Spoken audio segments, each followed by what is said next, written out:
Welcome back, Stasa23 here, back again with some knife therapy, and today I have my top 10 most carried knives of January. We'll start out with two that were in like that fifth pocket. They're not on the top 10 list, but they were the designated smaller knives in the fifth pocket. And first up is the Kizer Sheepdog Mini and CPM 10V. I think I picked this up from Blade HQ, and last I checked they were still available. This is under $100, 10V steel, which is a super steel. I haven't got enough use on it to say, if they did a good job on it or not, but I like the Sheepdog, the Mini Sheepdog. I just don't have an XL yet, but I need to get one. The detent is breaking in a little bit, but it's still got that pop to it. I can still deploy it, but it gets a little aggravating after a while. I'll probably have to fix that. And the other designated fifth pocket knife is the Off-Grid Knives Baby Rhino. I've been loving this little knife. 14C 28N, 3-finger grip, but it's a good grip because of the thicker scales. The action on it is very snappy, and I love that rounded flipper tab. Very comfortable. Flip that all day. Deep carry pocket clip, recessed and inset pocket clip. Lots of love here. It's the Off-Grid Knives Baby Rhino. Both of these did a great job in the fifth pocket all month. And the one that was carried the most out of all of them was actually a tie between two, and that was the Spyderco Sage Blade HQ exclusive with the coated M4 steel. This is the lightweight with the FRN scales. They just had it on their site with the non-coated blade. I know a lot of people didn't like the coated blade. I like it a lot. It's kind of like a gun bluing almost. Very smooth, and it battled all month with the Hinder XM18 3-inch skinny, especially after I got these aftermarket micarta scales from Carbodize on Instagram. I think he's on Facebook as well. I just sharpened this up, and it almost got me just now. This is a filler tab from Blade Show last year, 20 CV. I love this knife. If I had to give it to one of these two, it would probably be the lightweight, just because this one's a little bit more comfortable. It's a lot better slicer, and M4 excellent steel. Not saying 20 CV isn't, but this one probably got carried just a little bit more. So we'll call this the number one. Number two, we have, let me move these. Number two, we have the Emp EDC Nimble V2 with the frag. Love that frag pattern. Wish more companies would do that. I see more are starting to. It's got a black wash blade, M390 steel. Very, very fidgety knife. And I just got an update. I'm on his mailing list, and he's doing the pre-order drop for his Nimble X, which I think is the 3.5-inch Nimble. And one, it's got this blade shape and a spear point blade shape. And I'm definitely going to probably get in on that one. I love this one. If you want to stay up to date on when his pre-orders are, get on his email list, so you'll be notified whenever a drop is coming. He does plenty of drops, so definitely can get one if you really want. So number two would be the Nimble. All right, number three is one that I don't even think I saw on the channel yet. I'm preparing the review right now. I don't know what happened to the unboxing, but this is the Burnley Squid 2, or maybe y'all have seen. I'm not sure. I forget. There's some things I love about the knife, and there's some things I hate about the knife. So if y'all want to see more on my thoughts on the Burnley Squid 2, Just keep an eye out on the channel. It might go up tomorrow, I'm not sure. M390 blade steel, titanium frame lock. These were made and sold, made for Burnley to sell as an OEM knife. Cool knife. All right. Number 4 is the Weir Knives Lucas P. This is another one. I love some things about it and I hate some things about it. Still trying to get used to this choil area. I keep landing in this spot whenever I was doing the testing. I don't know. It's pretty smooth. The only other thing that's been driving me nuts is this pocket clip. Way too much sticking out of the pocket. But other than that, I think aesthetically it's very good looking. It slices well. It's got a thin hollow grind. It's got a lot of other things I like. I like the micarta inlay. Definitely think it's a good looking knife. And if he does a V2, I might see if he makes any changes to it. That is the Weir Knives Lucas P. All right, next up we have the Berg Blades Barber. This one's got a lot of pocket time so far. One that I did not even expect to like. But boy, is it nice. I found out these were made by Riot, and it feels like a Riot made knife. It's just a very well built knife. Solid, excellent action, and that hollow grind on there is nice and slim. Very, very good cutter. Cool knife. I'm not sure if he's doing another run of these or not. I asked my buddy Brian at my local shop if they're going to be getting any of these, but he said this one was one that he sold exclusively through himself. So I don't know. Maybe he's not doing another one. I don't know. Definitely keep an eye on his site if you wanted to get one of these and you missed it, or I'm sure you can find one on the secondary market. That is the Berg Blades Barber.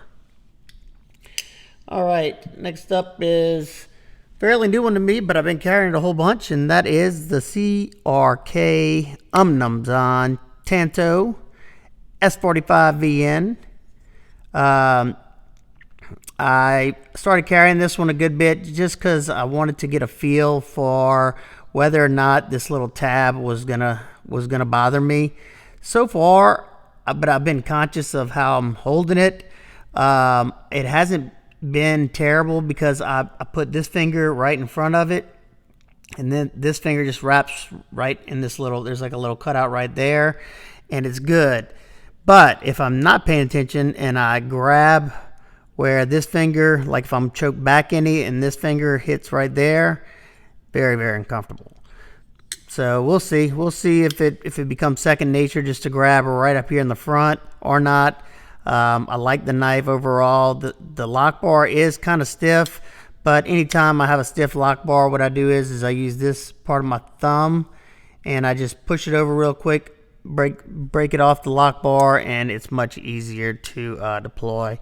One thing that I noticed, I cleaned it up and re-lubed it. Now it's super smooth. The original owner must have never taken it apart. I don't know, maybe he had, but it was dirty in there.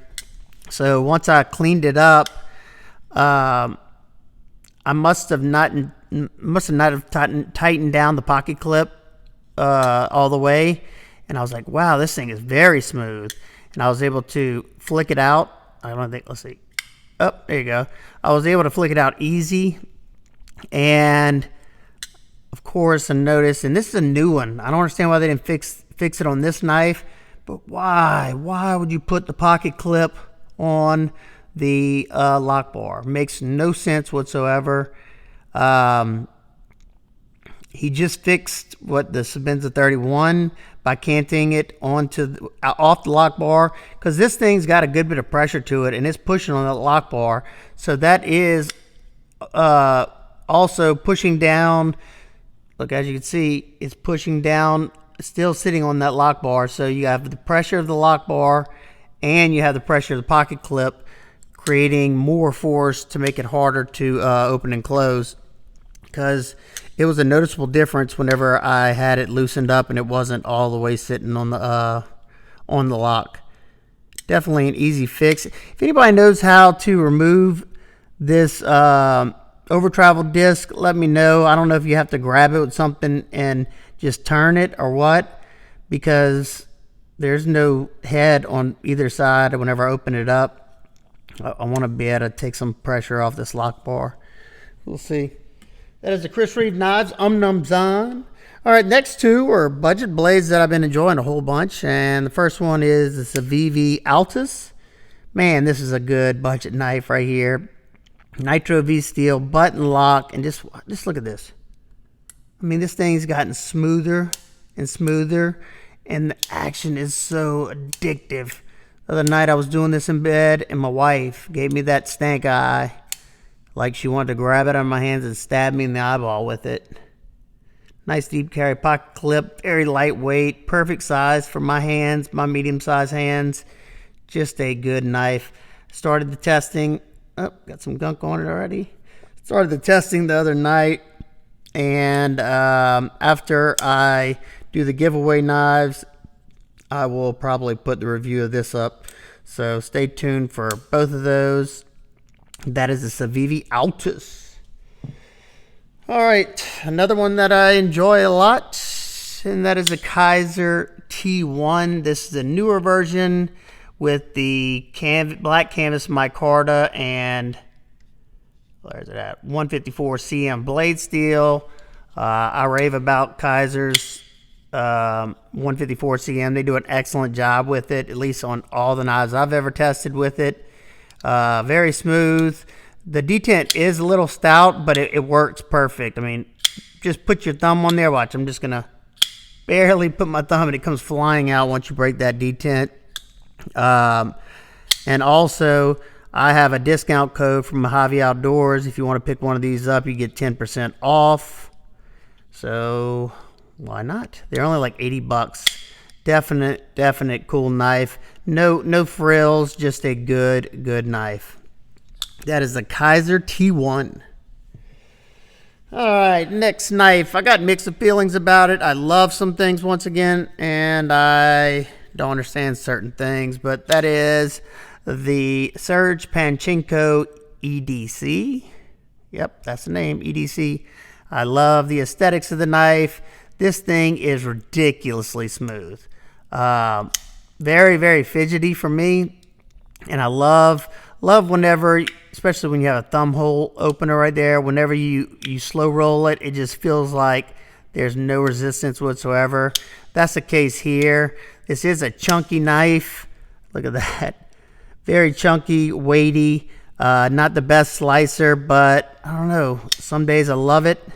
Some days I hate it. Blade steel also is kind of funk. N690. I think these ran like $200. He does drops here and there, so if you missed out and you wanted one, just keep an eye out. I'm sure dealers will be getting some soon. That is a Serge Panchenko EDC. And last but certainly not least, we have the Microtech SOCOM Delta, made by Reich for Microtech. I've been carrying this one because I'm trying to get a better understanding for it. I took mine apart the other day. I should have recorded it. Maybe I'll do it again and show y'all. This thing was kind of difficult to take apart because this back area is very tight, which is a good thing. That means the tolerances are tight. And once I got it apart, I cleaned it out. I will say this is one of the first knives in a while that I clean this thing. I clean every little inch of a knife whenever I clean it, and there was absolutely no gunk in it, which is crazy. Most of the time you'll have, dust and grime that's stuck to the oil on the knife from the machining facility. Not this one. They did a good job of cleaning up after themselves. And I must say, once I got my lube in there, this thing is ridiculously smooth. Now, no play, solid as a rock. And boy, and this is another one that's got a nice glass smooth action. It does have some major uh-ohs for me, but you'll have to wait and see when I do the review what those are. But I love the aesthetics of the SOCOM Alpha. I think it's a beautiful knife. So there you go. That is my top 10 knives that I carried throughout all of January. If you have questions about any of the knives in particular, please let me know down below. Stay tuned for the review of the Burnley Squid. It's coming very soon. If you wanted to get the Nimble X, February 19th is the drop for that. So I would sign up for his newsletter if you're not already. And I hope everybody's having an awesome day. Stay tuned for the giveaway. I'm a poet and didn't know it. Okay, it's time to let y'all go. All right, I'll see y'all on the next one. Peace.